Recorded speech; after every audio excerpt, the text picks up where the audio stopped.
Assalamualaikum warahmatullahi wabarakatuh.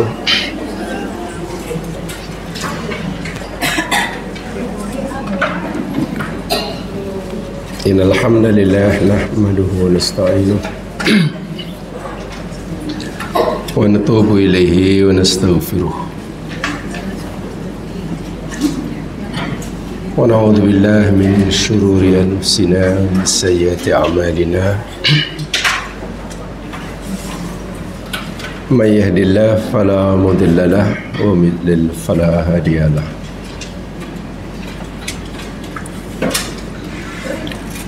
Asyhadu an la ilaha illallah wahdahu la syarika lah, asyhadu anna Muhammadan abduhu wa rasuluh. Allahumma salli ala Muhammad wa ala ali Muhammad wa ala alihi wa ashabihi wa atba'ihi ila yaumil la raiba fih.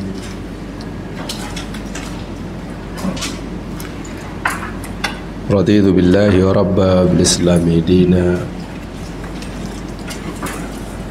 wa bi Muhammadin nabiyya wa rasula.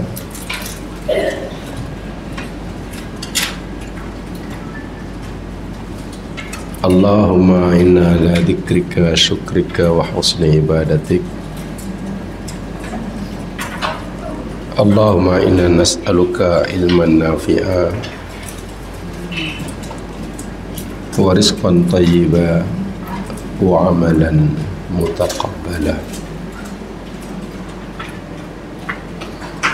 Rabbi shrah li sadri wa yassir li amri wahlul 'uqdatam min lisani yafqahu qawli. Amma ba'd.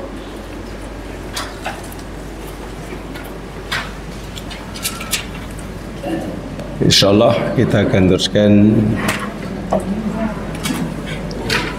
tadabbur kita Suratul Kahfi, dan kita baru mulakan ayat-ayat yang menceritakan tentang fitnatul mal,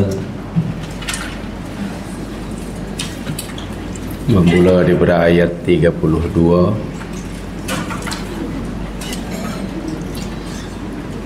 seperti mana yang telah saya sampaikan pada siri lepas.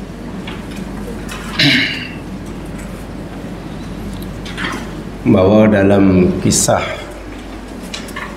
fitnatul mal atau fitnah harta ini,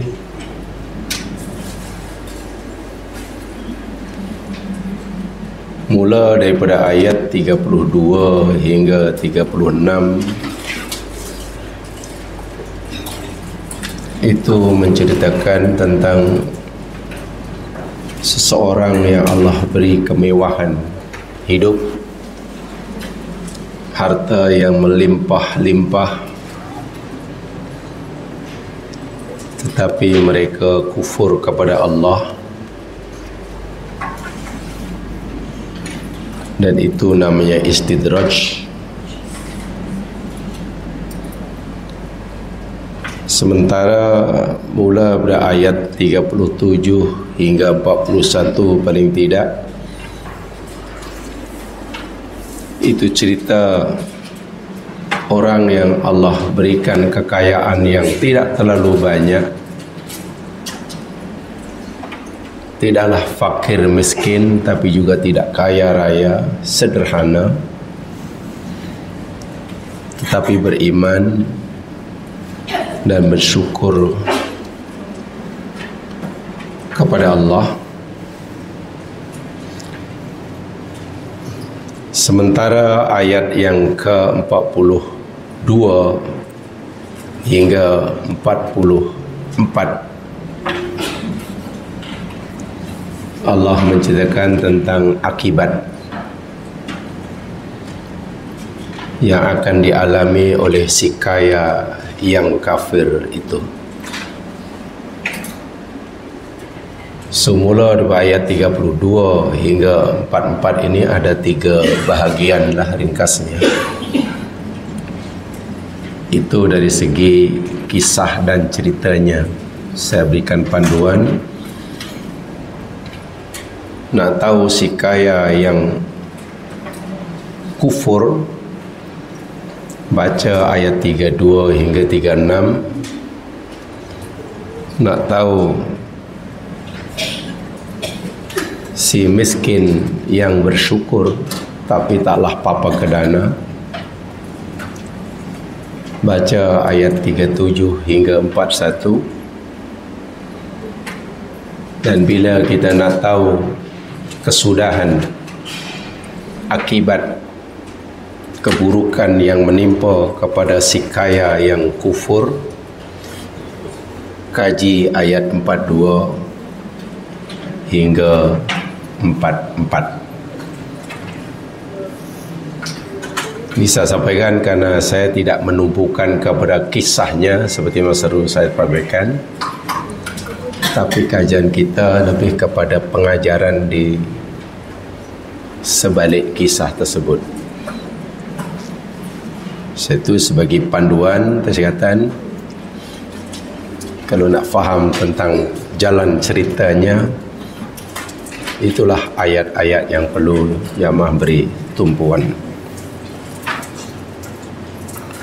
Ayat yang ke-32 telah kita dapatkan pengajaran daripadanya, merujuk pada orang yang kaya raya, tapi mereka fikir kekayaan yang Allah berikan itu sebagai bukti Allah sayang mereka. Itu kesilapan berfikir yang sangat bahaya. Diberi kemewahan, dia fikir, dia yakin Allah suka dia.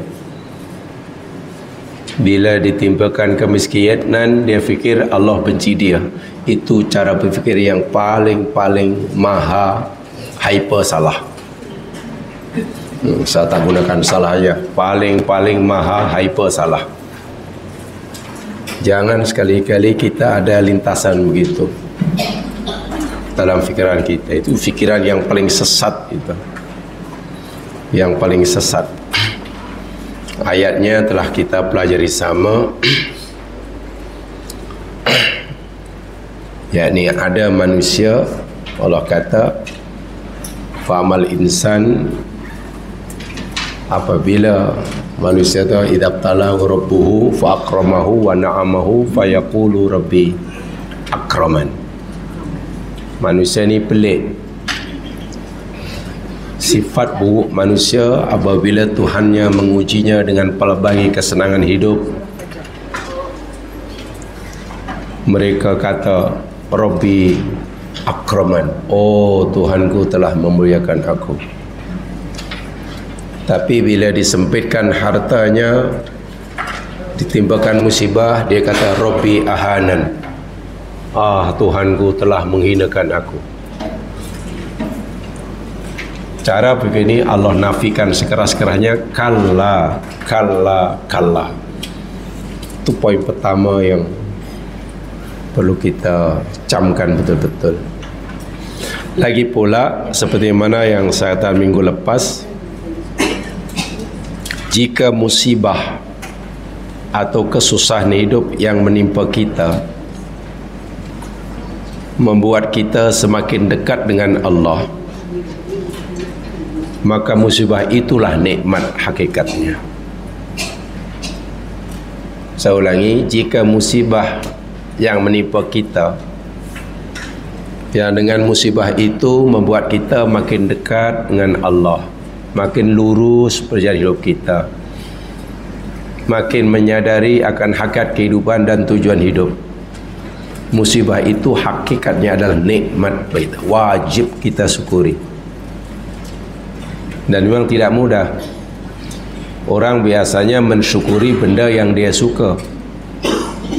Itu biasa. Itu mukmin yang biasa bila ia hanya mensyukuri sesuatu yang dia suka. Kesihatan dia suka, kemewahan dia suka, lalu bersyukur, itu biasa. Iman yang biasa. Betul, tapi biasa. Iman yang luar biasa Bila seorang mampu mensyukuri sesuatu yang secara fitrahnya tidak menyukainya. Sakit kan manusia tak suka, musibah kan manusia tak suka fitrah.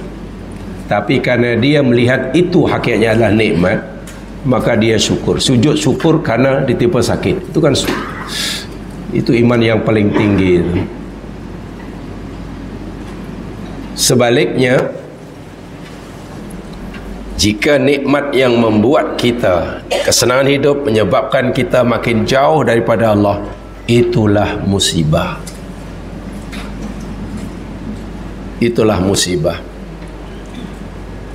Ini telah disepakati oleh ulama-ulama dulu, termasuk Ibn Taymiyah. Saya kata tu hari telah saya tulis ayat ucapan beliau, musibah yang membuatmu menghadap kepada Allah, mendekati kepada Allah, lebih baik daripada nikmat yang membuatmu lupa akan mengingatinya. Musibatun tuqbilu bika 'alallahi khairun laka min ni'matin tunsika zikrallah. Jadi kenapa musibah, nikmat yang membuat orang lupa Allah dinamakan musibah? Karena itu kata Nabi namanya istidraj. Istidraj. Sesuai dengan sabda Nabi sallallahu alaihi wasallam sendiri. Apabila kamu melihat Allah memberikan pelbagai nikmat kepada hambanya, sedangkan dia banyak melakukan maksiat, fa'lam anahu istidraj. Ketahuilah itu adalah istidraj. Dan istidraj itu bukan nikmat tapi azab. Tapi cara Allah mengazabnya sikit-sikit. Sesuai dengan kalimat istidraj itu maknanya berperingkat-peringkat, qalilan qalila. Firman Allah Subhanahu wa taala, lihat di dalam surah Al-An'am ayat yang ke-44. Al-An'am ayat 44. Ayat ini pernah dibaca oleh Rasul sallallahu alaihi wasallam selepas Nabi bersabda dalam hadis sahih riwayat Imam Ahmad, bersumber daripada Uqbah bin Amir. Ini ceritanya. Uqbah bin Amir radhiyallahu anhu pernah berkata, Nabi sallallahu alaihi wasallam bersabda, "Idza ra'aitallaha yu'til 'abda minad dunya." Apabila kamu melihat, kamu nampak Allah Subhanahu wa taala memberikan harta benda kemewahan hidup yang banyak pada seorang hambanya, sedangkan dia banyak melakukan maksiat kepadanya, banyak buat dosa tapi hidupnya mewah, senang tak pernah susah, sehat tak pernah sakit, untung tak pernah rugi, kaya tak pernah miskin, tapi hidupnya bergelimang dengan maksiat. Kata Nabi, fa innama huwa istidraj. Hanya saja ketahuilah bahasanya itu adalah istidraj. Kemudian Nabi membaca Al-An'am ayat 44 ini.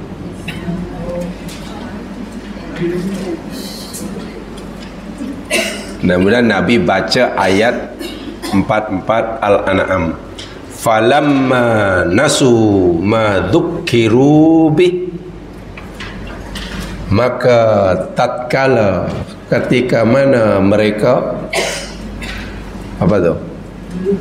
melupakan akan peringatan yang diberikan pada mereka, macam-macam peringatan Allah dia abaikan, tidak dihiraukan, perintah ditinggalkan, larangan dilanggar, itulah maksudnya. Makin menjadi-jadi maksiatnya. Allah bukan tutup pintu rezekinya. Orang yang semakin jahat dimaskan, Allah tidak tutup rezekinya pada mulanya. Sebaliknya, fatahna alaihim abwaba kulli syai'. Apa tu? Kami bukakan ke atas mereka abwab. Satu ke dua? Banyak. Abwab tu jamak pintu-pintu. Tengok. Pintu-pintu segala sesuatu. Kalau selama ini Allah hanya lorongkan jalan rezekinya hanya melalui katakanlah satu pekerjaan, buka lagi pintu rezeki, ada aja rezeki. Kalau selama ini hanya mungkin jualan kelapa, wah dibuat lagi pintu rezeki, jual durian. Punya syarikat durian, ada lagi dapat peluang, buatlah company, buat jalan raya, buat sungai. Nah, tengok sampai begitu syarikat dia. Bukan hanya buat jalan raya, buat sungai. So, mana-mana kampung yang ada sungai, dibuatkan sungai agar dia boleh dapat tenda buat jambatan. Yalah, kalau tak ada sungai kan nanti tak ada projek jambatan. Untuk mendapatkan projek buat jambatan kena ada sungai. Karena sungai belum ada, dia buatkan. Jadi sumber pintu rezekinya kanan, kiri, atas, bawah, depan, belakang makin melimpah-limpah. Hatta idza farihu, apa tu? Sehingga apabila mereka farihu, gembira. Gembira ini maksudnya apa kayaknya ya? Ini konotasinya negatif ya. Gembira di sini berkonotasi negatif. Bukan gembira macam hari raya, bukan gembira pasal dapat cucu, bukan. Gembira yang berkonotasi negatif apa maksudnya? Tak sedar diri, lupa daratan, joli kata. Itu maksudnya. Joli kata. Dah berhidup hayalah. Karena dia sudah merasa berada di kemuncak kemewahan yang tak ada orang mampu melawannya. Bima utu, dengan apa yang diberi pada mereka, apa Allah kata? Akhadnahum baghtah. Apa tu? Iya, kami ambil dari mereka, kami siksa mereka baghtatan, dengan tiba-tiba, mengejut. Macam tak ada isyarat sebelumnya. Ibarat orang naik tangga 1, 2, 3 hingga ke 10, tangga 10. Wow, bukan main gembiranya. Ketika berada di anak tangga 10 kemuncaknya, dijatuhkan serta-merta. Dan jatuhnya itu luar biasa sakitnya. Fa'idahum mublisun. Tiba-tiba mereka jadi orang yang berputus asa. Inilah namanya musibah. Nikmat yang dengan nikmat itu seseorang makin jauh pada Allah, itulah musibah, itulah azab. Namanya istidraj. Waliyadzubillah. Jadi kalau kita tak mau nikmat yang Allah berikan ini sebagai istidraj, sebagai Allah bagi nikmat dan ada padanya keberkatan, Allah bagi sehat, kesihatan sebagai keberkatan, Allah bagi kerja sebagai keberkatan, dan Allah tidak akan tarik balik. Ini ayatnya. Kalau itu istidraj, Al-An'am apa tadi? 44. Sekarang coba ayat ini.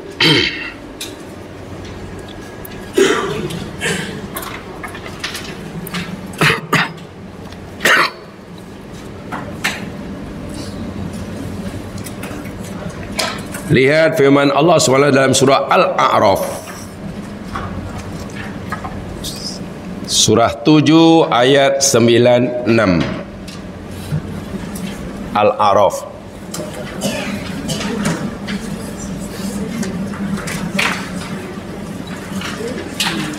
Al-A'raf surah yang ke-7 ayat 96.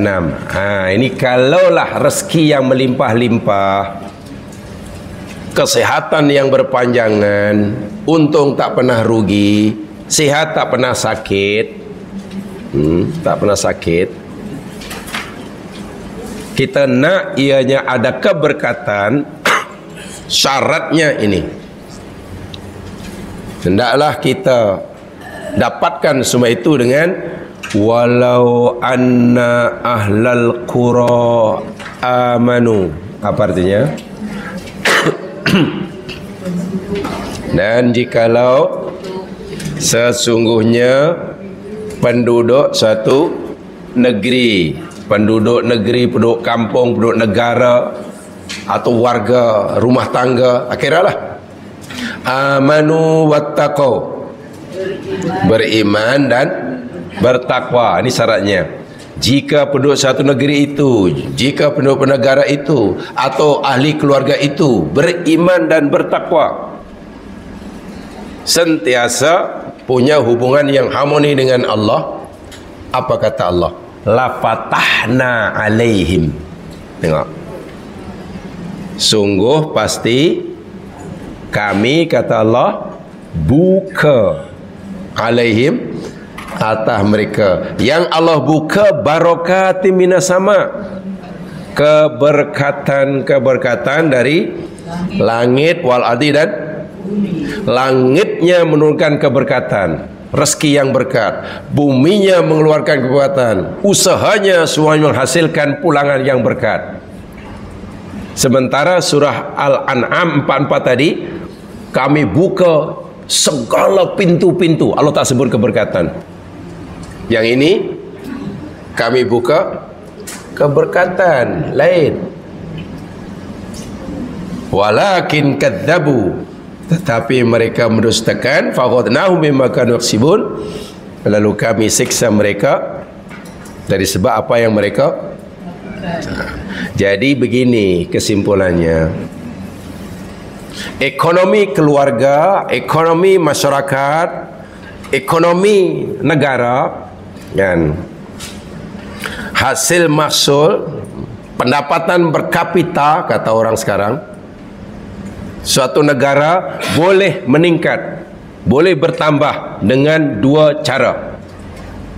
Satu, jika penduduk suatu negara itu, ahli keluarga itu beriman dan bertakwa, pasti pendapatan ekonomi akan meningkat. Ini jaminan Allah.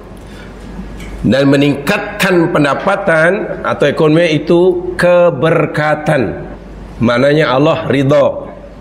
Allah tak akan ambil semula, Allah tak akan tarik semula. Semakin bertambah imannya, semakin bertambah takwanya, maka Allah akan limpahkan keberkatan. Langitnya menurunkan keberkatan, buminya mengeluarkan keberkatan. Cara kedua untuk meningkatkan pendapatan per kapita negara, pastikan seluruh warganya jahat semuanya, degil semuanya, nanti akan melimpah-limpah. Langgar itu halal haram. Kalau berniaga, gunakan saja ilmu kong kaling kong. Ilmunya kong kaling kong. Kong kaling kong itu ilmu ekonomi, ya. Tutup mata, celuk kantong. Rasuah bermerajalela, menipu bermerajalela, khianat bermerajalela. Wah, meningkat. Kan itu kata surah 6 ayat 44 tadi. Makin jahat, Allah bukakan apa tadi? Semua. Tetapi hingga peringkat tertentu Allah tarik. Ketika mewah makmur, jatuh semula. So ada dua. Tapi kalau kita ikut 796, ekonomi meningkat terus, tenang hingga mati, hingga di akhirat masuk surga. Kalau ikut 44, ekonomi meningkat hingga sampai pihak itu dijatuhkan oleh Allah. Dunia sengsara, akhirat. Jadi kita tidak tahu ekonomi dunia ni agaknya ikut formula mana ni. Ikut apa dah 796 atau ikut 644. Ingat angka itu 4. Itu pin number itu. Kalau ingat.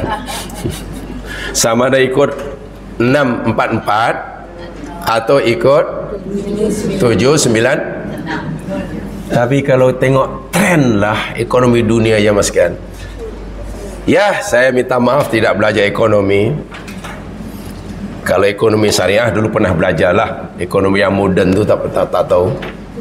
Kalau kita trend ekonomi dunia, hampir setiap satu dekad itu mesti mengalami apa?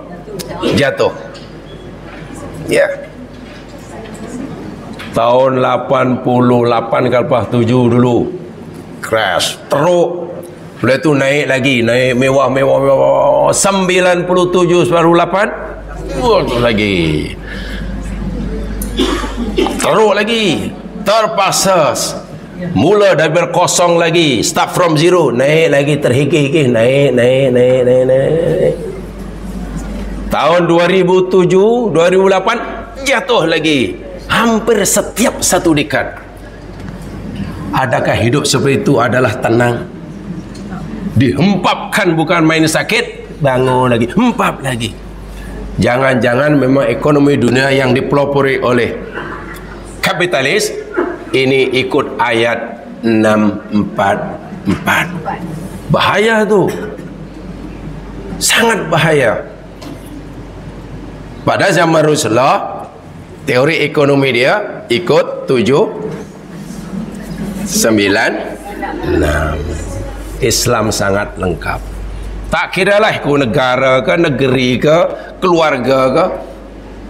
Ini jaminan Allah dah. Allah kata la fatahna. Kalau kamu beriman, aku bukakan pintu rezeki, namanya keberkatan. Tapi bila kamu lupa peringatan aku, kamu degil, aku pun bukakan lagi. Tapi bukan keberkatan yang Allah buka, tapi abwaba kulli syai. Peluang-peluang menambahkan harta benda makin luas. Perniagaan dia mulai pada jual jarum hingga jual kapal selam. Bayangkan tu. Dulu hanya meniaga jarum dan butang. Sekarang punya company-nya jualan bom nuklear. Wah, itu kan apa lagi coba? Nasi lemak dah lepas dah. Tapi ingat, kalaulah ini kerana kejahatannya, Allah biarkan sampailah ke muncaknya. Bila dia sudah joli kata, bahasa Quran farihu, lupa daratan, hayal, Allah. Dan itu sakitnya luar biasa. Itulah namanya azab. Dan ini dicontohkan dalam, dialusirkan dalam ayat yang sedang kita pelajari ini. Kaya raya tapi kufur, maksiat bermajarela. Akhirnya ya dapat menikmati rezeki yang Allah berikan hanya sekejap, sementara, kemudian ia dijatuhkan oleh Allah Subhanahu wa taala. Ini ayat yang kita pelajari ini. Baik, apa sikap mereka ini? Di dalam ayat itu, dalam ayat 32 yang telah disebutkan, yakni orang kaya raya. Jamaah sekalian, di dalam ayat ini memang tidak disebutkan kisah ini berlaku di mana, Quran tak sebut. Kan di situ ada dua orang kan, kalau jahatan, tapi tak disebut di mana. Sehingga jumhur, walaupun jumhur berpendapat ia pernah berlaku, suatu yang pernah berlaku di kalangan Bani Israel, seperti mana yang dikatakan oleh Imam Ibnu Abbas radhiyallahu anhuma. Ada dua orang Bani Israel dikatakan sebagai adik-beradik, mendapat harta pusaka yang banyak daripada orang tuanya yang meninggal. A dan B lah, katalah begitu. Banyak harta pusaka yang diterimanya. A mengembangkan harta pusakanya ini makin besar, makin banyak, sehingga Allah nyatakan dalam ini punya dua kebun yang melimpah-limpah. Itu gambaran sumber ekonominya. Yang B pula, harta pusakanya dilaburkan di jalan Allah, diinfakkan, dijadikan saham akhirat, dijadikan tabungan untuk mendapatkan pahala, pencen pahala nanti. Jadi akhirnya hidupnya sederhana lah yang B ini.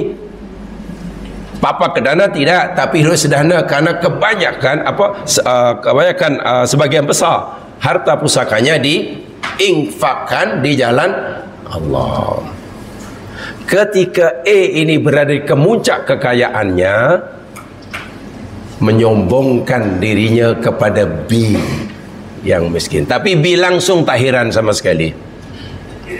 Tak heran. Ini kata Ibnu Abbas. Ada sebagian mufassir, ya, karena dalam ayat ini tidak disebutkan siapa orangnya, di mana berlaku, bila berlaku, ya. Hadza mithlun madrubun wala yalzamu ayyakuna waqi'an. Ini adalah satu perumpamaan yang Allah buat dan tidak semestinya ia telah berlaku. Karena ini perumpamaan menjadi teladan. Boleh jadi telah berlaku, boleh jadi sedang berlaku, boleh jadi akan. Jadi kerana apa? Kerana dia punya pelakon utama yang disebut. Siapa nak nyatakan begini? Jamaah sekalian, di dalam Al-Quran ini bila ada kisah dan watak utama dia tidak disebutkan siapa, maka kisah itu akan berulang. Akan berulang. Jika tidak disebutkan siapa pelakunya, siapa orangnya, akan sentiasa berulang-ulang macam itu. Tapi kalau disebutkan orangnya, ya tak akan berulang dua kali lah. Contohnya dalam Al-Quran ada kisah yang popular, tapi orang fikir itu nama dia. Wah, itu bukan nama. Fir'aun katakanlah. Fir'aun itu namanya atau gelarannya? Gelaran ya mas, gelaran itu bukan nama itu. Bukan nama, itu gelarannya. Jadi mungkin ya, tak tahu, kadang kita ni pelik ya. Ada nama gelaran atau nama jawatan dijadikan nama orang. Ada nama orang dijadikan nama jawatan. Nah, itu kita sangat kreatif lah, sangat-sangat kreatif. Contohnya Bila kan, Bila nama orang itu di Madinah itu, karena Madinah Kuala Lumpur itu jauh. Di Madinah Bila itu nama orang, di Kuala Lumpur Bila dah jadi nama jawatan. Siapa hari musyawarah malam ini melantik Bila. Bila jadi nama jawatan dah. Fir'aun itu bukan nama dia. Quran tidak sebut siapa nama dia, biodata dia siapa, lahir di mana, umur berapa, tak disebut. Karena tidak disebut, orang-orang yang perangainya macam Fir'aun akan sentiasa ada sepanjang zaman. Begitulah maksudnya. Sentiasa ada. Dalam ayat ini tak disebut siapa dua orang ini. A, B ini siapa, berlaku di mana, tak disebut. Makanya peristiwa ini akan sentiasa ada saja orang yang Allah bagi kemewahan kemudian kufur. Sentiasa ada. Walaupun banyak kali kisah ini diulang oleh Allah, tapi jarang sekali orang mengambil pengajaran. Akhirnya setelah tinggi memanjat istilahnya, kemudian Allah hempapkan sedasat-dasatnya. Baik, kenapa orang ini begitu sombong sekali dengan kekayaannya? Agak-agak. Boleh jamaah kenapa? Diberikan kekayaan dan ia sombong. Apa agaknya puncanya?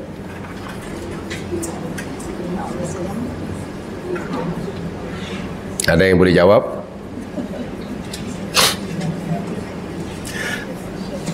Kalau tak tahu nak jawab, jawabannya tanyalah Quran. Orang punya kelebihan, sama ada kelebihan harta ke, kelebihan kuasa, Allah lebihkan kuasa ke, Allah lebihkan ilmu ke, apa sajalah. Orang yang Allah beri kelebihan daripada orang dia akan jadi sombong ketika mana baca surah Al-Alaq ayat 6 dan 7. Ayat 6 dan 7. Al-Alaq. Kalau tak tahu Al-Alaq, surah Iqra. Surah Iqra. Ayat 6 dan 7. Inilah punca orang jadi angkuh, sombong, arrogant, bila Allah beri kelebihan. Tak kiralah kelebihan harta ke, kelebihan kuasa ke, kelebihan ilmu ke, kalau buat apa sajalah, pengaruh ke. Hati-hati. Kalla innal insana la yatagha ar-ra'ahu istaghna. Ini jawapannya. Ayat ini betul-betul menceritakan kita punca asbab sebenar kenapa orang jadi sombong, angkuh, jahat, berbuat sewenang-wenang apabila dia punya kelebihan nikmat berbanding orang lain. Jadi rupanya dia ada masalah psikologinya. Ini cerita. Kalla, apa artinya? Kalla, apa terjemahnya? Kalla. Dahulu pernah saya sampaikan, kalla dalam Quran maknanya ada 3. Makna pertama, makna kedua, dan makna ketiga. Kalla makna pertama yakni menafikan. Menafikan apa yang difikirkan oleh mukhatab. Kalau kita bercakap dengan orang, lalu orang itu punyalah pendapat, punya fahaman, dan fahamannya tidak betul, kita akan nafikan kan. Kita kata kalla. Dalam Quran banyak sekali itu. Wailul likulli humazatil lumazah alladzi jama malau wa addada yahsabu anna malau akhlada. Jawabannya kalla. Ada orang yang humazah lumazah, kerjanya menghimpun kekayaan, dia fikir dia boleh kekal dengan kekayaannya, wah hartanya akan dihumban oleh Allah dalam neraka. Kalla, kalla, kalla. Jangan, tidak. Apa yang kamu fahami tentang harta itu salah. Fahaman kamu tentang harta salah. Kalla. Menafikan apa yang di. Yang keduanya, yakni ini kalla untuk nafi juga, tapi menafikan apa yang akan berlaku. Oh tidak, apa yang berlaku. Yang ketiga ini, bila kalla menjadi pembuka ayat, contohnya ayat ini, ayat ke-5 tu dah habis dah. Allamal insana malam ya'lam, habis. Jibril balik. Nabi hanya dapat 5 ayat aja yang pertama sekali. Jibril pun balik. Maknanya sudah habis ayat tu. Tiba-tiba lain kali Jibril datang bawa ayat kalla. Tiba-tiba kalla. Nah, kalla yang menjadi pembuka perkataan, punya jumlah, terjemahannya ketahuilah, ingatlah. Itu cara mengenalnya. Senang aja. Jadi di sini Allah kata ketahuilah. Innal insana layatagha. Apa tu? Sesungguhnya manusia itu layatagha. Sungguh. Yatagha, tagha, yatagha, tagut, tuyan. Melampaui batas. Jadi tagut lah, berbuat sewenang-wenang. Dalam ayat ini ada 2 taukid. 1 inna, sesungguhnya. 2 lam. So terjemahannya sangat kuat tu. Sesungguhnya manusia itu punya sifat, punya potensi buruk. Sungguh ia akan jadi tagut, berbuat sewenang-wenang, melampaui batas. Apa saja peraturan pasti dilanggarnya. Bila masanya orang itu akan jadi jahat, ar-ra'ahu istaghna. Apa tu?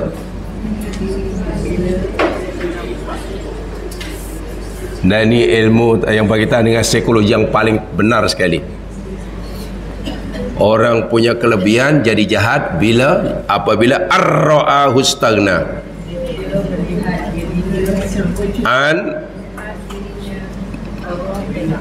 Ra'a melihat. Siapa melihat? Dia. Ra'a dia melihat. Nya. Jadi ra'ahu maknanya dia melihat dia. Apa maksudnya tu? Maksudnya apa tu? Ya, dia melihat dirinya maknanya perasan, bahasa orang kampung. Alah susahnya lah. Dia melihat dirinya. Mana-mana mungkin tengok bercermin agaknya. Bukan lihat di cermin. Perasan. Apabila dia perasan ni elok kata elok ya, perasan. Istaghna. Apa makna istaghna? Istaghna. Apa makna goniun? Goni mana la yahtaju ila gharihi, tidak memerlukan orang lain. Jadi istaghna maknanya ia merasa dirinya tidak lagi perlukan orang lain. Ketika mana seseorang dalam dirinya merasa tak lagi perlukan semua orang, sebelumnya semua orang perlukan dia, pasti jadi jahat. Itulah awal orang akan jadi tagut. Semua orang ni pastilah dengar cakap aku, semua bergantung hidup pada aku buat apa pun tak ada berani yang melawan. Aku bukan perlukan mereka, mereka yang perlu aku. Garanti jadi jahat. Fir'aun zaman sekarang mula-mula taklah sejahat itu. Jangan kita fikir Fir'aun lahir terus jadi jahat. Sikit-sikit apalagi setelah Fir'aun dapat penasihatnya namanya Haman. Haman ini penasihat, tapi kerjanya bukan penasihat, tukang kipeh namanya. Tukang kipeh-kipeh aja. Sentiasa mengiyakan apa yang dibuat oleh, sampai satu peringkat Fir'aun merasa semua rakyat Mesir perlukan dia, bahkan menyembahnya. Bayangkan, menganggapnya sebagai Tuhan. Sehingga Fir'aun nak buat apa saya tak kisah, karena Fir'aun tidak perlukan rakyatnya, sebenarnya rakyat bukan dia. So itu bunuh rakyat biasa. Itulah awal mula orang akan jadi jahat. Bila dia sudah merasa, alah aku tak perlu dia, dia lari pun saya tak kisah. Dia tak kisah, dia lari pun tak kisah. Karena aku bukan perlukan dia, dia yang perlukan. Ingat, ini penting sekali. Sama ada dalam masalah yang dalam skala yang besar atau dalam skala yang kecil. Dalam rumah tangga umpamanya, dalam persuami istrian. Nah, ini bahasa baru nih. Suami istri kalau jadi masdar dijadikan verb noun, persuami istrian. Ya, saya tunjukkan ayatnya. Ini Quran yang cerita. Ketika orang merasa dirinya lebih diperlukan oleh orang lain daripada memerlukan orang lain, pasti dia jahat. Dan bila itu ada dalam rumah tangga, kira itu rumah tangga akan pecah. Tunggu sajalah saat kehancurannya. Ini ayatnya.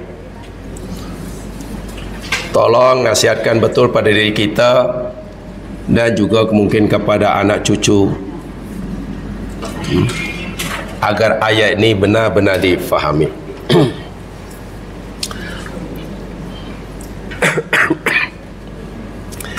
Lihat firman Allah Subhanahu wa taala di dalam surah Al-Baqarah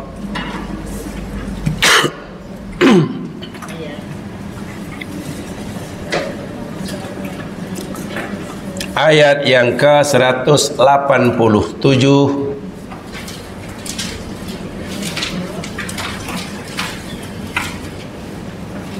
Al-Baqarah 187. Ingat, Saya ulangi lagi, ayat ini kan cerita tentang fitnatul mal. Orang diberi kemewahan, tapi makin akuh, makin sombong, makin sombong. Puncanya itulah, dia merasa tidak perlukan orang lain.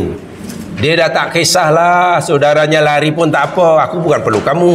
Kamu miskin, pasti perlukan aku. Ini bahaya sifat ini. 187 panjang ayatnya, tapi saya ambil sikit aja permulaan tu. Uhilla lakum laita syami rafasul laisikum. Ini dia. Hunna libasul lakum wa antum libasul lahunna. Itu aja underline.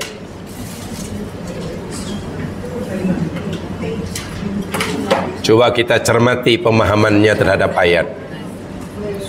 Hunna, mereka siapa ni ya? Hunna. Mereka istri. Ini cerita persuami istrian mah, bukan cerita jan dan tina. Ayat ini cerita persuami istrian, bukan cerita jan dan tina. Jadi hunna maknanya mereka istri. Libasun pakaian. Lakum bagi kamu siapa nih? Suami. Persuamisan suami, bukan jan. Wa antum, dan kamu siapa nih? Suami. Libasul lahunna, pakaian bagi mereka is. Apa yang jamaah faham dari ayat ini?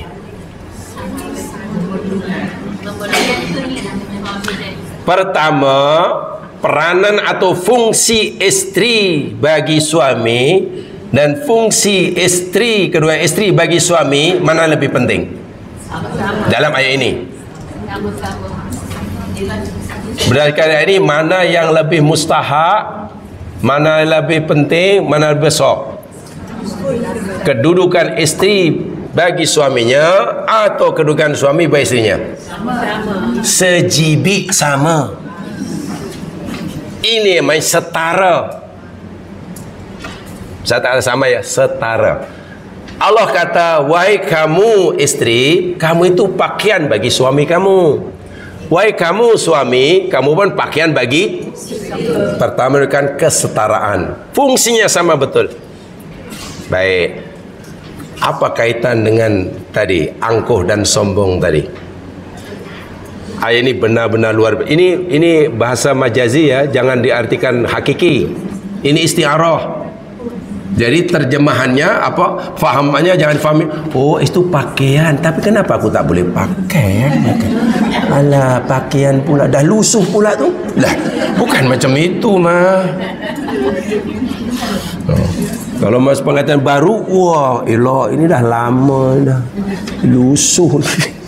Bukan pakai macam itu. Ini bahasa isti'arah, bahasa majazi. Saya suka berikan contoh ini karena ini yang kami pelajari dahulu. Kalau kita nak faham ini, bahawa antara suami isteri saling memerlukan. Baik. Kalau kita banyak berdiri depan almari baju, wadah yang banyak baju digantung yang berpuluh-puluh tu lah. Ada koleksi baju kan berpuluh-puluh. Oh, itu baju saja, belum kasut, belum beg, belum lelaki, belum tali pinggang, belum necktie, belum tak tahulah. Tolong sesekali berdiri depan pakaian yang banyak itu, lalu bercakap dengan seakan-akan dia boleh berkata-kata, boleh kita ada cakap. Wahai pakaianku sekalian, kasut dan baju, aku tanya kamu dan tolong jawab sejujurnya. Siapa di antara aku dan kamu yang lebih memerlukan? Akukah yang lebih memerlukan kamu atau kamu yang lebih perlukan aku? Katakanlah kita katanya begitu, dan baju semua pakaian itu boleh jawab, apa jawapan dia? Siapa di antara kita berdua yang lebih memerlukan? Akukah yang lebih perlukan hang atau hang yang lebih perlukan hing? Jawabannya apa ya? Pakaian jawab apanya? Kamu yang lebih memerlukan aku, pasti. Iya. Kita yang lebih memerlukan baju, bukan baju yang perlukan. Betul kah? Logik kah? Logik ya? Pasti begitulah jawapan, kalau dia boleh jawablah. Nah sekarang kalau suami isteri bercakap, kan ini kan suami tadi adalah pakaian bagi isteri, isteri pakaian bagi suami. Lalu suami tanya pada saya, wahai istriku, sebenarnya dalam hidup rumah tangga ini siapa yang lebih memerlukan? Aku yang memerlukan kamu atau kamu yang lebih memerlukan aku? Apa jawab isteri kalau suami tanya? Kamu yang lebih memerlukan aku, kata isteri. Lalu kalau isteri tanya pada suami, akukah yang lebih memerlukan kamu atau kamu yang memerlukan? Apa kata suami? Aku yang lebih memerlukan kamu atau kamu? Kamu yang memerlukan. Maknanya apa ini jamaah sekalian? Bila suami isteri merasa lebih memerlukan pasangannya daripada merasa diperlukan, insya Allah keluarga itu bahagia. Saya ulangi, jika pasangan suami isteri menanamkan merasa lebih memerlukan pasangannya daripada diperlukan, bahagia.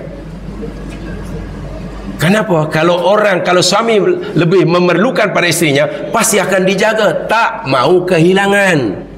Jangan kehilangan, jauh sikit pun sudah meraung-raung. Isteri demikian juga. Kalau isteri merasa lebih memerlukan suaminya daripada diperlukan, dia akan menjaganya. Tapi bayangkan jika suami tiba-tiba, saya sebenarnya lebih diperlukan dia, saya tak perlukan sangat dia. Dia hilang kakinya kalau aku tinggalkan. Bila suami merasa diperlukan oleh isteri, apa yang akan dilakukan oleh suami? Agak-agak, aku buat apa pun aku biasa. Dia perlukan aku. Aku buat apa pun pasti dia tak boleh marah. Aku mau beli rumah, kata beli rumah, sepuluh aku, dia tak akan berani melawan karena dia bergantung pada aku. Isteri demikian juga. Bila isteri kata aku lebih diperlukan dirinya daripada memerlukan, hancur, tunggu ajalah, esok lusa pasti bercerai. Inilah ayat.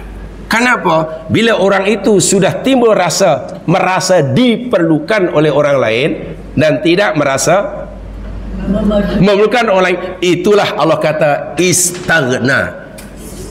Namanya istaghna, dan ia akan jadi layat gho. Apa ya gho?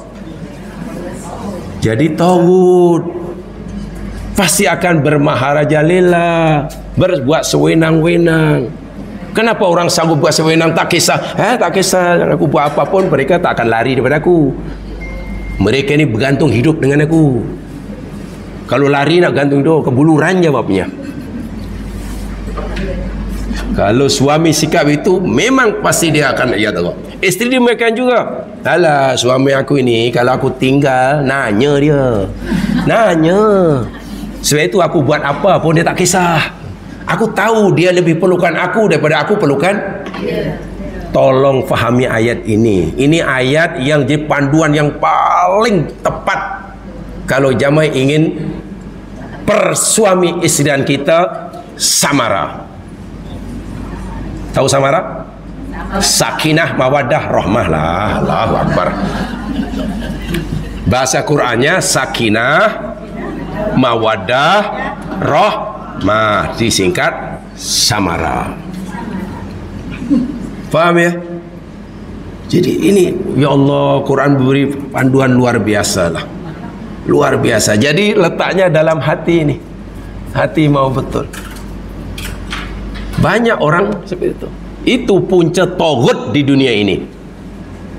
Yakni bila orang Allah beri kelebihan dari orang lain, kemudian timbul perasaan merasa lebih diperlukan daripada memerlukan. Habislah garanti, huru hara. Itulah punca tuyan, punca tauhid. Dan ini yang dilakukan oleh pemilik kebun yang kaya raya ini terhadap keluarganya. Nanti kita akan tengok ayatnya. Jamaah boleh baca ceritanya. Dari mana mereka sombong dan angkuh seperti itu. Walhal semua kita itu tarafnya sama, kedudukannya kan, levelnya sama kan. Semua kita adalah, Allah kata antumul fuqara wa nahnul aghnia. Apa itu? Allah kata kamu adalah fakir, kami adalah maha kaya, maknanya kami tak perlukan. Allah kata kamu perlukan aku 100%, sementara aku, kata Allah, tidak perlukan kamu. Sebab Allah turun ni. Jadi kedua kita ni semua fakir. Semua fakir. Apalagi kita diajar oleh Allah satu ungkapan yang bila kita hayati betul-betul, insya-Allah benih-benih kesombongan, keangkuhan, takabur, riak, bla bla bla bla akan hilang. Hayati kalimah thayyibah la haula wala quwwata illa billah. Hayati betul-betul. Asrarul hauqalah, rahsia kalimah hauqalah ni tolong hayati. La haula wala quwwata illa billah. Yang kedua, asrarul istirja, rahsia kalimat inna lillah wa inna ilaihi. Memahami dua kalimat ini dengan betul, hilang tu. Lama-lama hilang tu sifat itu. Sikit-sikit orang jadi tahu. Semakin tinggi kedudukannya, semakin besar pengaruhnya, pasti semakin tawadhu. Syaratnya dua ayat ini dipegangi, dua kalimat ini. Bukan dijadikan wirid ya, dihayati maknanya. Kadang-kadang orang kata la haula wala quwwata illa billah, tapi sombongnya luar biasa. Jadi apa maknanya? Contoh bagi jamaah sekalian, ada orang baca Allahu Akbar, tapi kadang sombongnya luar biasa ketika baca Allahu Akbar. Apa makna Allahu Akbar? Allah Maha. Mana selain Allah? Maha kecil. Selain Allah Maha kecil. Apa hakikat makna Allahu Akbar? Membesarkan Allah. Membesarkan Allah maksudnya mengecilkan selain Allah. So itu kalau kita kata Allahu Akbar, Allah besar, tapi dalam hati kita masih ada rasa sombong, Allahu Akbar kita menjadi kosong, ilek namanya. Bahasa Arab awamnya ilek. Membesarkan Allah namanya takbir. Membesarkan diri sendiri namanya takab. Itu berlawanan itu. Dua-duanya sama. Jadi kalau kita mau takbir kita itu ikhlas, buang takabur. Tapi ramai orang kata Allahu Akbar malah sombong, malah arrogant, malah cemana. Inilah akhir zaman ini semakin tidak mudah jamaah sekalian mengamalkan sunnah Nabi. Faham mengamal sunnah Nabi ini? Ya, seperti mana yang Nabi contohkan lah. Yang Nabi contohkan itu. Itu, ya. Bagaimana rezeki yang Allah berikan kepada orang kaya raya yang sombong ini? Allah jelaskan sifat dan keadaan dua kebunnya dalam ayat 33.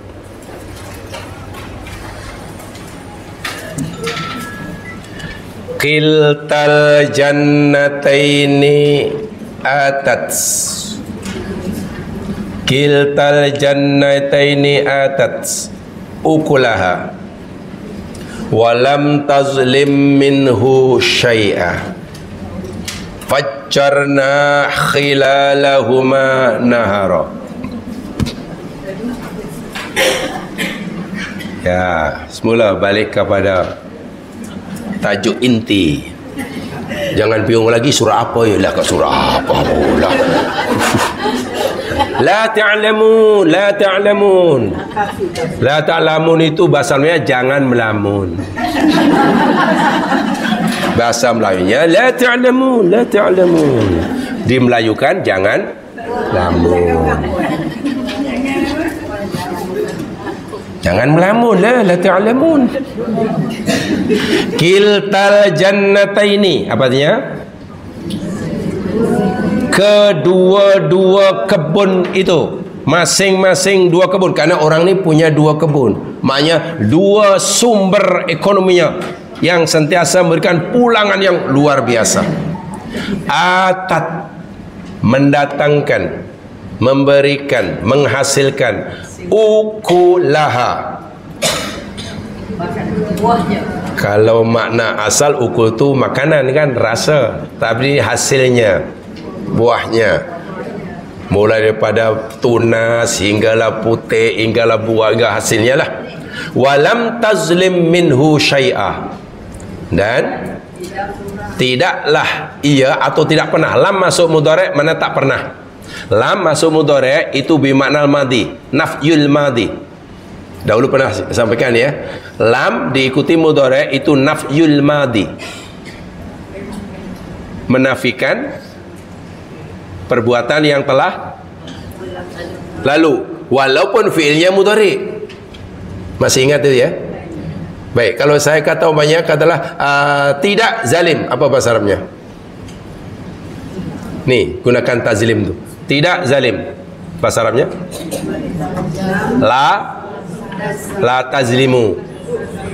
Tidak zalim, la tazlimu. Betul? Tidak apa namanya? Tidak zalim sekarang. Sekarang. Bukan semalam, bukan nanti. Ada kalimat sekarang. Tidak zalim sekarang. Oh, lupa ya. Itu penting, itu kaidah tafsir tu ya Mas kan. Kaidah tafsir adalah diingat ya, karena kita akan selalu jumpa kalimat seperti ini. Okeylah, katakanlah makan bahasa Arabnya apa? Akala mudhari'. Yakulu, kalau aku, ana akulu, katalah ana akulu. Baik. Saya tidak makan. Ana la akul. La akulu tu saya tidak makan. Betul? Sekarang, saya tidak makan sekarang. Sekarang.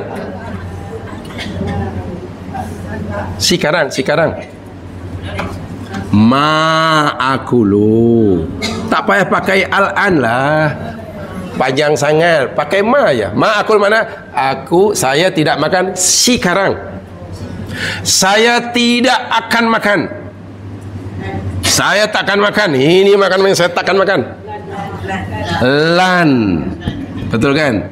Lan akul, lan akula. Baik. Kemarin saya tidak makan. Kemarin. Lepas. Kalau lepas mana matilah. Ma akal tu, betul? Kan pakai mati. Maknanya aku tidak makan yang tadilah, pagi tadi ke, malam tadi ke, kemarin ke. Nah sekarang saya tidak pernah makan. Tak pernah makan maknanya ya pagi tadi tidak, semalam tidak, bulan lepas tidak, tahun lepas pun tidak, masa umur 17 tahun pun tidak. Tak pernah. Pakai ini lam. Lam akul. Jadi lam itu menafikan madi. Terjemahnya tidak pernah. Tak pernah. Jadi kalau punya saya tidak makan dan tidak akan makan dan tak pernah makan, bahasa Arabnya. Saya tak makan dan tak akan makan dan tak pernah makan. La akulu walan akula walam akul. Faham ya? Jadi kata kalau afhamu maknanya faham. Saya tidak faham lah, bahasa Arabnya. Saya tak faham. La afhamu. Sekarang saya tak faham. Tak tahulah, besok mungkin faham, tapi sekarang saya tak faham. Ma afhamu. Saya tak pernah faham. Dari dulu tak pernah faham. Lam afham. Dan saya napanya tak akan faham. Lan afhama. Itu terus tu. La afhamu walan afhama walam afham. Saya tak faham dan tak akan faham dan tak pernah faham. Tak tahu apa namanya itu. Jadi lam tazlim maknanya tak pernah. kebun itu, dua kebun itu tak pernah menzalimi sikit pun. Maknanya apa tu?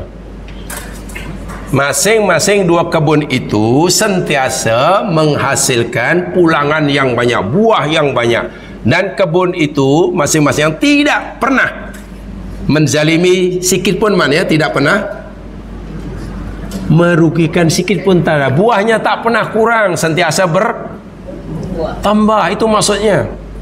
Hasil tanamannya setiap musim bertambah. Zalim di sini mana tidak pernah mengurangi. Hasilnya sentiasa bertambah. Nak tunjuk, Allah nak beritahu kita bahawa orang ini rezekinya oleh Allah bertambah-tambah, makin tambah, makin tambah, makin tambah. Hasil buahnya tiap musimnya tambah, musim berikut tambah lagi. Lam tazlim, tak pernah. Dan satu rahsia yang mereka lupa, yang dia lupa, wa fajjarna khilalahuma nahara. Apa tu? Dan kami pancarkan khilalahuma, di celah-celah atau di antara dua kebun itu, nahara, air. Maknanya airnya sentiasa memancar sepanjang masa. Dan ini sebetulnya rahsia kebun tadi subur. Okey, tanah subur, tuan punya kebun rajin mengusahakannya, benih ada, baja ada, kerja siang malam, tapi kalau air tak ada, agaknya berbuah tidak. Nah, sebab itu Allah sebutkan kafinya yang mereka tidak sedar. Malangnya ketika mereka mendapatkan pulangan hasil yang melimpah-limpah, mereka mengatakan, ini usaha aku, ini pasal aku, diklaim. Dia lupa serajin manapun orang itu bekerja, sesubur manapun tanah, sebanyak manapun baja yang ditabur, tapi bila kasih tak ada air, ya apa yang boleh? Dan air itu tidak boleh diusahakan oleh kita. Mungkin mencangkulnya, menguburkan tanahnya, menanamnya, menguriknya, itu mungkin dia boleh usahakan, kan? Tapi kalau air tidak ada, macam mana? Macam mana ya air? Di sinilah Allah kata rahsia yang terpenting dalam usaha manusia. Tapi lupa akan punca sebelah ini. Setelah ia berjaya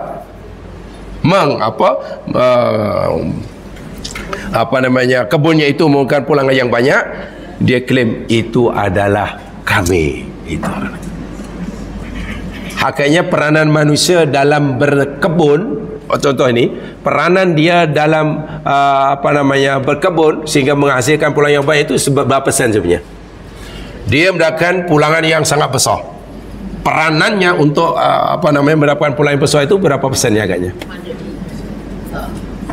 Ada 50%? Yang 50%-nya Allah umpamanya berapa persen agaknya? Kalau zaman tahu, Allah suruh kita berfikir. Tolong fikir ayat ini. Ini khas untuk yang ini contoh berkebun, karena ya kan begini ya. Kenapa Allah suka bagi contoh kebun, tanam, kebun? Tahu tak jamaah sekalian? Sumber ekonomi yang diusahakan oleh manusia, atau rezeki yang Allah berikan pada manusia, yang pertama sekali yakni melalui usaha berkebun, bertani, percontohan itu yakni sumber ekonomi tertua di dunia.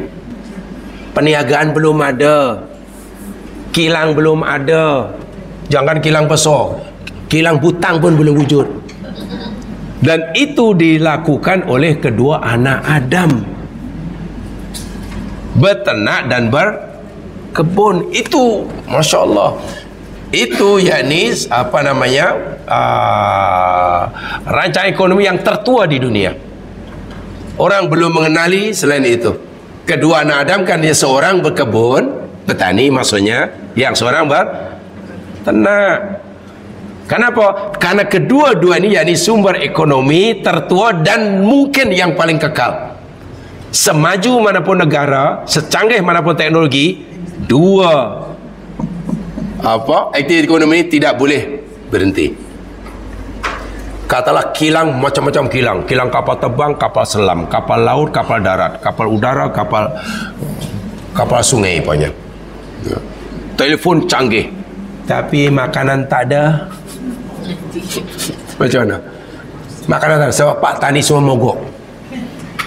Tanah tak mau mengeluarkan padi, tak mengeluarkan gandum. Macam agaknya. Qalu ya mas sekalian. Iya. Sebab itu ini Masya Allah, semaju manapun negara pasti tidak akan meninggalkan nih aktiviti ekonomi pertanian ini. Baik, lihat ayatnya. Peranan kita dalam mendapatkan hasil yang melimpah-limpah dalam pertanian ini sebenarnya berapa persen?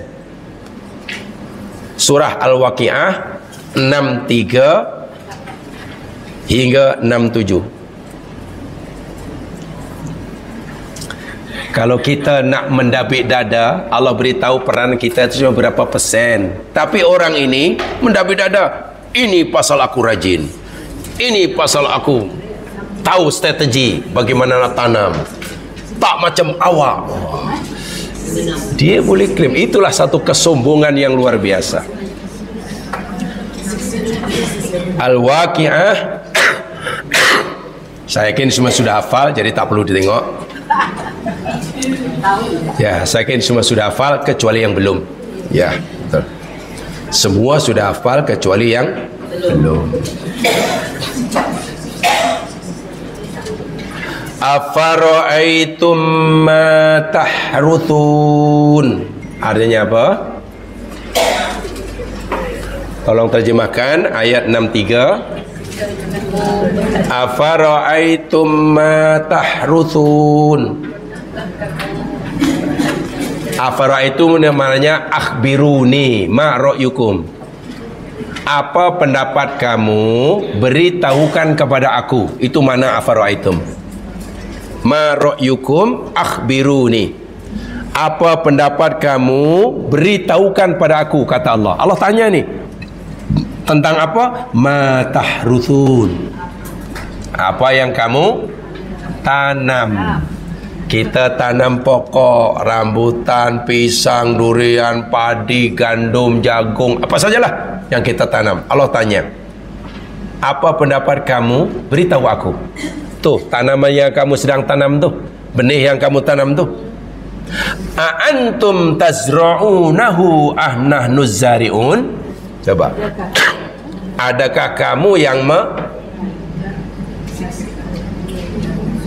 yang menumbuhkannya ataukah kami yang menumbuhkan? Allahu Akbar. Lau nasya'u laja'alnahu khutama. Jikalau kami menghendaki, niscaya kami jadikan tanaman-tanaman kamu tu khutaman, hancur, dah macam dituai. Mungkin ada hama ke, mungkin bencana ke, apa ke, dah tiba masa untuk tuai, tiba-tiba ada musibah, banjir ke, angin puting beliung ke, atau Allah antar tikus ke, atau antar apa belalang ke. Dan bila hasil tanaman kamu hancur sana, kamu sudah berbelanja banyak masa, tenaga, wang ringgit, fadhaltum tafakkahun, maka kamu menjadi tafakkahun, heran, rasa pelilah pasal apa dah. Walau aku dah rajin, aku dah jaga, baja cukup, tiap hari aku tengok, tiba-tiba tak pernah kena apa pasal. Dia heran. Bahkan dia kata, inna la mughramun, sesungguhnya kami orang-orang yang dibebani hutang. Mughram itu yakni orang yang menanggung hutang. Maklumlah, biaya yang diguna untuk mengerjakan tanahnya itu mungkin pinjaman. pinjam itu. Wah, kalau dapat menuai hasilnya, untungnya banyak. Tiba-tiba hasilnya khutama. Akhirnya lah hasil tak dapat, hutang pula keling pinggang. Mughramun. Bal nahnu mahrumun. Bahkan kami orang-orang yang dihalang mendapatkan pulangan. Mahrum itu dihalang, diharamkan. Pertanyaan ni, ayat pertama dan kedua tu. Wahai manusia, apa pendapat kamu? Beritahu aku. Nih, benih yang kamu tanam tu, tak kira pokok apa pun. Kita yang menanam, kita yang korek lubangnya, kita yang masukkan biji itu, kan? Kita yang kamu semula, kita yang siram dengan air, umpamanya. Itu yang Allah maksudnya tahrusun tu kita. Allah izinkan kita untuk menggerakkan tangan kita, mengorek lubangnya, masukkan benihnya, kita siram, kita baja, bunga itulah. Yang ditanya oleh Allah, kamukah yang menumbuhkannya atau kami? Apa jawaban kita? Allah tak tanya siapa yang tanam, siapa yang menumbuhkan. Adalah biji mangga kita kambus itu kerja kita. Lalu Allah tanya siapa yang menumbuhkan? Yang esok tiba-tiba terbelah, keluar tunasnya, makin besar, maka orang tidak. Kan Allah kan? Hingga berbuah itu kerja Allah. Kalau kita boleh dikatakan punya peranan kita hanya itu aja. Hanya masukkan itu aja. Itu pun kalau kita mengklaim itu punya peranan lah. Tapi kalau kita mengklaim, Allah tanya, biji yang kamu tanam tu kamu punya ke? Salah, itu engkau punya ya Allah. Air yang kamu guna untuk siram tu kamu, tak ada engkau ya Allah. Habis tanah yang kamu korek-korek, engkau punya ya Allah. Tapi ya Allah, itu tangan aku. Tak, itu tangan kamu ke? Tak, itu engkau yang cipta ya Allah. Tapi aku yang menggerak-gerakkan ya Allah. Kamu ke yang menggerak-geraknya ataukah aku yang menghendaki? Coba, kalau itu peranan kita apa? Kosong. Inilah Allah ingatkan kita. Tiba-tiba berjaya, wah, angkuhnya luar biasa. Malulah dengan ayat ini. Allah tegur. Kita ni, ya Allah, kosong. Semuanya. Itu yang saya kata tadi. Inna lillah wa inna ilaihi rajiun. La haula wa la quwata. Kalau itu dihayati, tak ada orang angkuh. Walaupun istilahnya boleh menjelajah ke langit yang ketujuh sekalipun, karena dia tahu. Tapi sikit-sikit manusia ni baru jaya sikit, lebih sikit pun sudah, wah, sudah mengingkang. Ini yang Allah benci tu. Mengingkang tu mengingkang lah. Betul ayat ni, Allahu Akbar. Saya kata tadi, kalaulah kita katalah tergamak nak mengklaim, ya Allah, tapi aku ya Allah yang tanam. Katalah kita kata begitu, Allah nanti akan soal, betul kamu yang menanam? Iya ya Allah. Itu benih itu siapa punya? Ya Allah tanya. Oh, ini engkau punya lah ya Allah. Habis tanah yang kau korek-korek itu, itu pun kau punya lah. Habis apa namanya air yang kamu itu engkau punya. Tapi tangan aku ya, tangan itu engkau punya ke? Allahu Akbar walillahil hamd. Kan aku beritahu kamu, innalillahi wa inna ilaihi rajiun. Aku dah beritahu kamu, la haula wala quwata illa. Inilah cara untuk menghilangkan kesombongan, walaupun rezeki melimpah-limpah, kekayaan melimpah-limpah, kepintaran bertambah-tambah. Jadi Allah sudah bagi satu panduan. Kenapa? Ketika seorang sudah merasa mampu berdikari, tak perlu pertolongan orang lain, dan difikir semua orang perlukan dia, ia akan jadi taghut. Sebab itu Allah tanya, tak perlu besar-besar. Ya tengoklah yang kita tanam tu, tanam cili ke apalah. Tak perlu tanam pokok tamar beribu-ribu hektar. Tanamlah cili lah tu. Masa tanam tu ingat ayat ini. Aku tanam. Allah tanya tu, apa yang kamu tanam tu? Cili ya Allah. Siapa yang menumbuhkan? Engkau kan? Engkau lah. Engkau lah. Yang bagi cili itu pedas, engkau ya Allah. Yang boleh buat. Tapi tengok manusia ni, lupa daratan. Tanam bunga, lalu bunganya cantik, kawan datang, woi cantik, iyalah tengoklah tangan, tengoklah kaki, halo, kawan puji kan itu. Coba itu ucapan apa itu? Itu ucapan terpaksa atau sebenarnya betul-betul ekspresi daripada apa yang dalam hati? Itu bahaya dari segi akidahnya mas sekalian. Tengoklah orang, tengoklah kaki, siapa yang tanam? Pasal bunganya cantik menjadi. Sekali lain kali tanam bunga mati, dah mati pula. Ini menipu yang jual kata. Ya Allah ya Tuhanku, orang mukmin tak sepatutnya begitu karena orang mukmin punya Quran. Kalau orang kafir tu maklumlah. Baru tanam bunga jadi tu pun, tengoklah kaki, tengoklah tangan, sebab tangannya tak tahu apa dipanggil. Apa orang Melayu kata yang bila tanam menjadi tanda itu kata tangan apa? Green finger. Green finger itu alien. So maknanya dia nak bagi tahu saya alien bukan manusia, sebab itu green finger. Ya, tak kata guru saya dulu green finger itu alien. Jadi maknanya dia tidak mengakui dia manusia, dia makhluk alien. Boleh tengok kaki, dengan tak kakinya mungkin macam kaki itik aku kata. Itu ucapan sombong, itu sudah ada tanda-tanda sombong jemaah sekalian. Hati-hati. Dia seakan-akan langsung menafikan peranan Allah 100% tadi. Dia langsung tidak memahami apa makna la haula wala quwata illa billah. Wahal hari-hari mengucapkan la haula wala quwata illa billah, la haula. Jadi Islam itu bukan hanya di mulut tapi kena fahami betul agar ia jadi panduan dalam menjalani kehidupan. Ayatnya sangat sederhana sekali. Kita tanam Allah tanya, kita minum pun Allah tanya. Tengok ayat selepasnya apa? Ayat ke-68. Tadi waqiah tadi. Afara'aitum ma tashrabun. Betul? Afara'aitul ma alladhi tashrabun. Apa pendapat kamu? Beritahu aku tentang air yang kamu.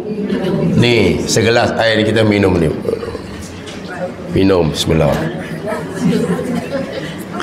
A'antum anzaltumuhu minal muzni am nahnul munzilun? Itu pertanyaan Allah. Kamukah yang menurunkannya dari awan atau kami? Coba. Jawabannya Allah kan. Kita hanya minum. Tapi iya betul ya Allah kita minum, tapi kita yang berprosesnya daripada air sungai yang kotor mentah jadi ini. Ini Sabas yang tolong ya Allah ni. Dan beli ni bukannya free ya Allah. Kenapa tiba-tiba kita merasa hebat? Kalau bukan teknologi yang kami kuasai, tak mungkin kita apa ini ya Allah. Teknologi itu siapa yang bagi? Baru dapat memproses air daripada air mentah jadi itu pun sudah rasa hebat. Syukurlah pada Allah bila Allah bagi kelebihan. Itu aja maksudnya, bukan malah membuat kita makin bangga. Tadi dia kata dalam ayat pertama telah kita pelajari, bila nikmat yang Allah berikan kepada kita membuat kita makin angkuh, itu namanya musibah, bukan nikmat, namanya musibah. Tengok Allah tanya, nak minum pun Allah tanya dah. Allah tanya. Jadi yang terus minum ya kena jawab dahulu. Sebab Allah tanya, kamukah yang menurunkannya dari awan ataupun kami? Lau nasya'u ja'alnahu ujajan falawla tashkurun. Jikalau kami kendaki, kami jadikan air yang kamu minum tetap masin. Karena asalnya air laut masin, sepatutnya turun pun masin. Kalau Allah kendaki tetap masin. Dan bila masin, apa yang kita boleh buat? Hujan lebat hari-hari tapi semua masin.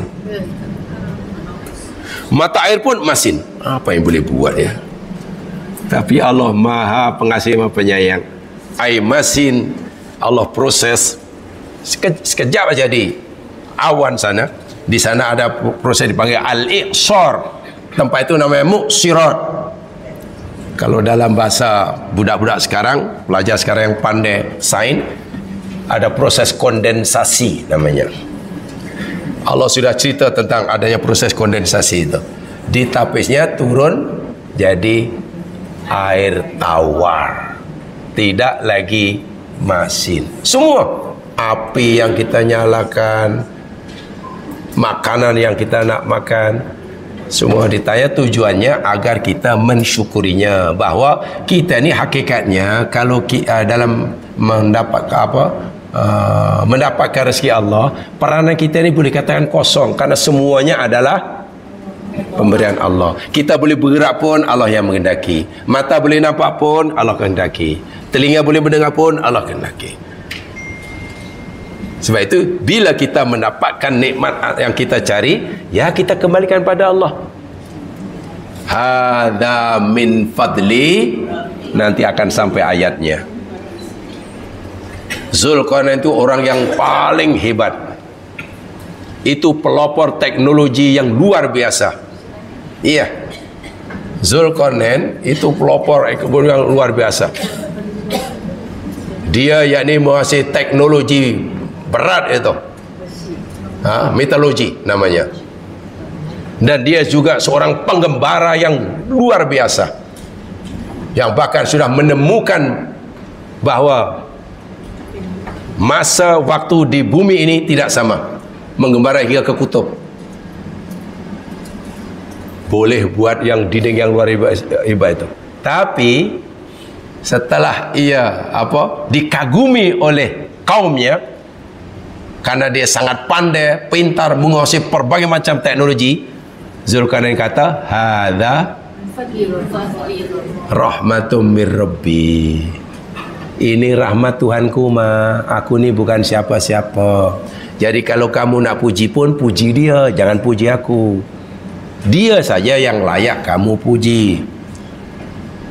Di dalam ayat nanti kita akan temukan, bila ada orang puji, katakan Masya Allah, la quwata illa billah.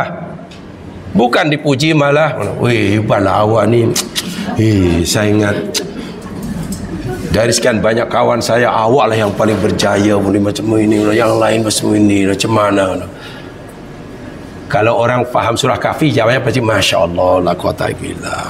Tapi karena dia belum join usrah Al-Kahfi, dipuji, tahu tak apa.